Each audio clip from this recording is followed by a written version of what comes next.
তুমি তোমার সন্তান হারিয়েছো, তুমি তোমার স্ত্রী হারিয়েছো, তুমি তোমার সম্পদ হারিয়েছো, তুমি দুনিয়ার সব দিক থেকে ক্ষতিগ্রস্ত হয়েছো।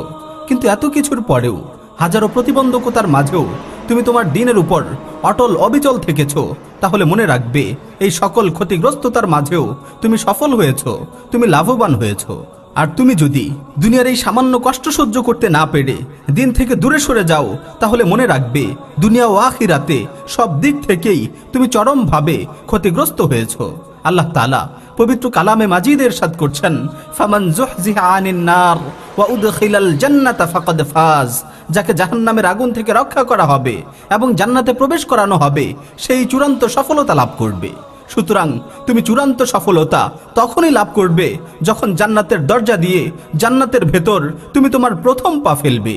আর যখনই তুমি জান্নাতে প্রবেশ করবে, তখন তোমার সকল প্রকার দুঃখ কষ্ট, চিন্তা দুশ্চিন্তা সবকিছু ধুয়ে মুছে দূর হয়ে যাবে। তুমি সকল প্রকার বিপদ আপদের কথা একেবারেই ভুলে যাবে, কেননা এখন তুমি আল্লাহর দেয়া প্রশস্ত জান্নাতে প্রবেশ করেছো, যেখানে তুমি আল্লাহর নিয়ামতকে উপভোগ করবে, চির প্রশান্তিতে সময় অতিবাহিত করবে, যেখানে তুমি তোমার প্রিয়জনদের সাথে সাক্ষাৎ করবে, মুহাম্মদ সাল্লাল্লাহু আলাইহি ওয়াসাল্লাম ও তার সাথীদের সাথে সাক্ষাৎ করবে, সকল নবী রাসূলগণের সাথে মিলিত হবে। প্রতিদিন দুবার সকাল সন্ধ্যায় তুমি তোমার প্রতিপালকের দিদার লাভে ধন্য হবে। জান্নাতে প্রবেশের পর আল্লাহ তাআলা সকল জান্নাতীদের এক জায়গায় সমবেত করবেন। সেখানে তিনি তোমাকে লক্ষ্য করে বলবেন, আব্দি আতাযকুরু যামবা কাযা ফি ইয়াউমি কাযা ফি মাকানি কাযা। হে আমার বান্দা, তোমার কি অমুক গুনাহটার কথা মনে আছে, যেটা তুমি অমুক দিন অমুক স্থানে বসে করেছিলে? তখন তুমি বলবে, হে আমার প্রতিপালক, হ্যাঁ, আমার সেই গুনাহটির কথা স্মরণ আছে, কিন্তু আপনি কি আমার সেই গুনাহটিকে ক্ষমা করে দেননি? তখন আল্লাহ তাআলা জবাব দিবেন, বালা বিরহমাতি ওয়া মাগফিরাতি আদখালতুকা জান্নাতি। হ্যাঁ, আমি তোমাকে ভালোবেসে তোমার গুনাহগুলোকে ক্ষমা করে তোমার প্রতি অনুগ্রহ করে তোমাকে আমার জান্নাতে প্রবেশ করিয়েছি। প্রিয় ভাই বোন, আল্লাহ তাআলা যদি অনুগ্রহ করে আমাদেরকে তার জান্নাতে প্রবেশ করান, তাহলে এর চেয়ে বড় নেয়ামত, এর চেয়ে বড় সৌভাগ্য আর কি হতে পারে? প্রিয় ভাই বোন, জান্নাতে তুমি তোমার প্রতিপালকের সাক্ষাৎ লাভ করবে। তুমি তোমার প্রতিপালকের দিকে অপলক দৃষ্টিতে তাকিয়ে থাকবে। জান্নাতের কোনো এক অবিস্মরণীয় মুহূর্তে, কোনো এক জুমার দিনে ফেরেশতারা সকল জান্নাতীদের ডেকে ডেকে এক স্থানে সমবেত করবে। ফেরেশতাদের ডাকে সাড়া দিয়ে জান্নাতি নারী পুরুষ সকলেই সেই মজলিসে সম্মিলিতভাবে অংশগ্রহণ করবে। তাদের সামনে বিশাল এক পর্দার আবরণ দেয়া থাকবে। এমন সময় পর্দার অপর প্রান্ত হতে এক মনোমুগ্ধকর আওয়াজ ভেসে আসবে।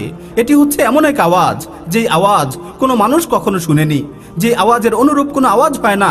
এটা হচ্ছে মহান প্রতিপালকের অভিবাদনের আওয়াজ। আল্লাহ তাআলা সকল জান্নাতীদের লক্ষ্য করে বলবেন, ইয়া আহলাল জান্নাহ, ইয়া আহলাল জান্নাহ, আসসালামু আলাইকুম। হে জান্নাতের অধিবাসীরা, তোমাদের উপর শান্তি বর্ষিত হোক। সকল জান্নাতীরা এই সালামের জবাব দেওয়ার মতো কোনো ভাষা খুঁজে পাবে না। তখন তারা সম্মিলিত কণ্ঠে ঘোষণা করবে, আল্লাহুম্মা আনতাস সালাম ওয়া মিনকাস সালাম তাবারাকতা ইয়া যাল জালালি ওয়াল ইকরাম। হে আল্লাহ, আপনিই তো সালাম, শান্তি তো আপনার পক্ষ থেকেই বর্ষিত হয়। আপনি বরকতময়, হে মহিমাময় ও সম্মানের অধিকারী। এরপর আল্লাহ তাআলা জান্নাতীদের ডাক দিয়ে বলবেন, ইয়া আহলাল জান্নাহ হাল তুরিদুনা শাইআন আযীদুকুম। হে জান্নাতের অধিবাসীরা, তোমরা আমার থেকে অতিরিক্ত আর কি চাও? তখন তারা জবাবে বলবে, ওমা নুরিদু ইয়া রাব্বানা আলাম তুবাজ্জিদ ওয়ুজুহানা আলাম তুদখিলনাল জান্নাহ ওয়া তুনাজ্জিনা মিনান নার। হে আমাদের প্রতিপালক, আমরা আর অতিরিক্ত কি চাবো? আপনি তো আমাদের চেহারাকে উজ্জ্বল করে দিয়েছেন, আপনি তো আমাদেরকে জাহান্নাম থেকে মুক্ত করে জান্নাতে প্রবেশ করিয়েছেন। এর চেয়ে বড় প্রাপ্তি, এর চেয়ে বড় চাওয়া পাওয়া আর কি হতে পারে? জান্নাতে এখন আমাদের কাছে সব আছে। এখানে কোনো দুশ্চিন্তা নেই, এখানে কোনো কষ্ট নেই। যখন যা চাই আমরা তাই পাই। এখানে সুখ আর সুখ, অনাবিল শান্তি আর প্রশান্তি। হে আমাদের প্রতিপালক, এত কিছু পাওয়ার পরও আমরা আর আপনার কাছে অতিরিক্ত কি আশা করতে পারি? তখন আল্লাহ তাআলা বলবেন, বুঝেছি তোমরা সব পেয়েছো, কিন্তু আজকে আমি তোমাদেরকে আরো অতিরিক্ত কিছু দিতে চাই। কেননা আজকের দিনটি হচ্ছে ইয়াউমুল মাজিদ, অতিরিক্ত ইচ্ছা পূরণের দিন। সুতরাং তোমরা আমার কাছে চাও, তোমরা আমার কাছে যা চাবে, তোমরা আমার কাছে যা আবেদন করবে, আমি তোমাদেরকে তাই দিব। আমি তোমাদের সকল চাহিদাগুলো পূরণ করব। অতঃপর সকল জান্নাতীরা পরামর্শ করে আল্লাহর কাছে একটি বিষয় চাওয়ার ব্যাপারে ঐক্যমত পোষণ করবে। এটি হচ্ছে এমন এক চাওয়া পাওয়া যার জন্য মুমিন বান্দারা দিনের পর দিন অপেক্ষা করেছে, রাতের পর রাত মহান প্রতিপালকের সামনে সেজদাবনত অবস্থায় ক্রন্দন করেছে, যে চাওয়া পাওয়ার জন্য নেককার বান্দারা সকল প্রকার অশ্লীলতা ও অপকর্ম থেকে বিরত থেকেছে। এটি হচ্ছে জান্নাতে মুমিনদের সবচেয়ে বড় চাওয়া পাওয়া। এই চাওয়া পাওয়ার সাথে জান্নাতের অন্যান্য নেয়ামতগুলোর কোনো তুলনাই হয় না। আর জান্নাতীদের এই বিশেষ চাওয়া পাওয়াটি হচ্ছে মহান প্রতিপালক আল্লাহ সুবহানাহু ওয়া তাআলার দর্শন লাভে ধন্য হওয়া। তখন তারা সকলেই সম্মিলিত কণ্ঠে আবেদন করবে, হে আল্লাহ, আপনার চেহারার সামনে থেকে নূরের পর্দাটিকে সরিয়ে দিন, আমরা সরাসরি আপনাকে দেখতে চাই। আমরা চাই আমাদের চক্ষুদয় আপনার দর্শন লাভে পরিতৃপ্ত হোক। রাসূল সাল্লাল্লাহু আলাইহি ওয়াসাল্লাম বলেন, ফায়াকশিফুল্লাহুল হিজাবা আন ওয়াজহি, অতঃপর আল্লাহ তাআলা তার চেহারার সামনে থেকে নূরের পর্দাটিকে সরিয়ে দিবেন। আল্লাহর নূর সকল মুমিনদেরকে আচ্ছাদিত করে নেবে। হে আল্লাহর বান্দা, কতই না সৌভাগ্য তোমার, আল্লাহর নূর তোমাকে আচ্ছাদিত করে নেবে। সেই মনোরম আবেগঘন মুহূর্তে তোমার অবস্থাটা কেমন হবে আমি সেই বিষয়টি নিয়ে কল্পনা করছি।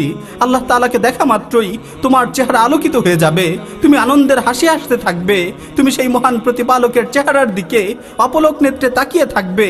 আল্লাহ তাআলা হচ্ছেন সেই মহান সত্তা যার অনুরূপ কোনো কিছুই নেই পৃথিবীতে।